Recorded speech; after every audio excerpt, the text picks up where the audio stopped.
ನಮಸ್ಕಾರ ಸ್ನೇಹಿತರೆ, ಕಷ್ಟಗಳಿಂದ ಬೆಂದು ಹೋಗಿರುವ ಈ ರಾಶಿಯವರ ಜೀವನದಲ್ಲಿ ಸಂಪತ್ತಿನ ಸುದಿ ಹರಿಸಲಿದ್ದಾನೆ ಶನಿ ಮಹಾತ್ಮ.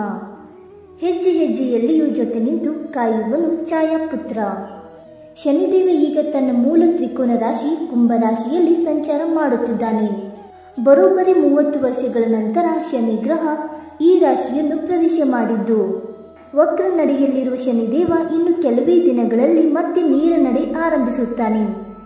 ಇದು ಕೆಲವು ರಾಶಿಯವರ ಜೀವನದ ಮೇಲೆ ಭಾರಿ ಶುಭ ಫಲ ಬೀರಲಿದೆ. ಹೆಜ್ಜೆ ಹೆಜ್ಜೆಯಲ್ಲಿಯೂ ಇವರಿಗೆ ಪ್ರಗತಿ ಕಂಡುಬರುವುದು. ಹಾಗಾದರೆ ಆ ಅದೃಷ್ಟವಂತ ರಾಶಿಗಳು ಯಾವುವೆಂದು ತಿಳಿದುಕೊಳ್ಳೋಣ ಬನ್ನಿ ಸ್ನೇಹಿತರೆ. ಅದಕ್ಕೂ ಮುಂಚೆ ನೀವಿನ್ನು ನಮ್ಮ ಚಾನಲ್ಗೆ ಸಬ್ಸ್ಕ್ರೈಬ್ ಮಾಡದೆ ನೋಡ್ತಾ ಇದ್ರೆ ದಯವಿಟ್ಟು ನಮ್ಮ ಚಾನಲ್ಗೆ ಸಬ್ಸ್ಕ್ರೈಬ್ ಮಾಡ್ಕೊಳ್ಳಿ ಸ್ನೇಹಿತರೆ. ಹಾಗೆ ನೀವು ಕೂಡ ಶನಿದೇವನ ಭಕ್ತರಾಗಿದ್ದರೆ ವಿಡಿಯೋಗೊಂದು ಲೈಕ್ ಕೊಟ್ಟು ಓಂ ಶನಿದೇವಾಯ ನಮಃ ಎಂದು ಕಮೆಂಟ್ ಮಾಡಿ. ಮೊದಲನೆಯದಾಗಿ ವೃಷಭ ರಾಶಿ. ವೃತ್ತಿ ಮತ್ತು ವ್ಯವಹಾರದಲ್ಲಿ ಧನಾತ್ಮಕ ಪ್ರಭಾವವನ್ನು ಪಡೆಯಬಹುದು. ಇಲ್ಲಿವರೆಗೂ ಸೋತು ಕಂಗಾಲಾಗಿದ್ದ ನೀವು ಇನ್ನು ಗೆಲುವಿನ ಹಾದಿಯಲ್ಲಿ ನಡೆಯುವಿರಿ. ನಷ್ಟಗಳೆಲ್ಲ ಲಾಭದ ರೂಪ ಪಡೆಯುವುದು. ಹಣದ ಕೊರತೆ ಶಾಶ್ವತವಾಗಿ ನೀಗುವುದು.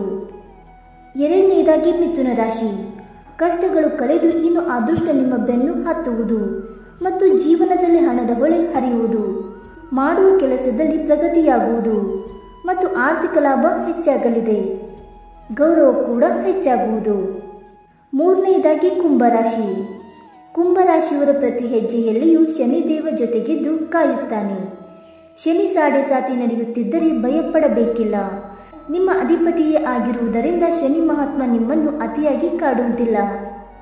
ಸ್ನೇಹಿತರೆ, ಈ ಮಾಹಿತಿ ನಿಮಗೆ ಇಷ್ಟವಾಯ್ತಾ? ಇಷ್ಟವಾಗಿದ್ದರೆ ವಿಡಿಯೋಗೊಂದು ಲೈಕ್ ಮಾಡಿ, ಶೇರ್ ಮಾಡಿ. ಹಾಗೆ ನಿಮ್ಮ ಅನಿಸಿಕೆ ಮತ್ತು ಅಭಿಪ್ರಾಯಗಳನ್ನು ತಪ್ಪದೆ ಕಮೆಂಟ್ ಮೂಲಕ ತಿಳಿಸಿ ಸ್ನೇಹಿತರೆ. ವಿಡಿಯೋ ನೋಡಿದ್ದಕ್ಕಾಗಿ ಧನ್ಯವಾದಗಳು. Thank you so much.